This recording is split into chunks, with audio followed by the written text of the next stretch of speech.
ভারতীয় সেনার যুদ্ধ প্রস্তুতির মহড়া। উত্তরবঙ্গের তিস্তা ফিল্ড ফায়ারিং রেঞ্জে অনুষ্ঠিত হলো ভারতীয় সেনাবাহিনীর বৃহৎ ইন্টিগ্রেটেড ফিল্ড এক্সারসাইজ তিস্তা প্রহর।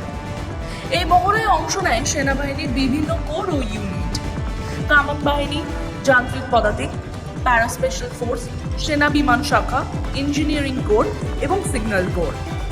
মহড়ার লক্ষ্য ছিল যৌথতার ভিত্তিতে দ্রুত প্রতিক্রিয়ার সক্ষমতা গড়ে তোলা এবং বৈচিত্র্যময় ভূখণ্ডে কার্যকারী অভিযান পরিচালনার ক্ষমতা বাড়ানো।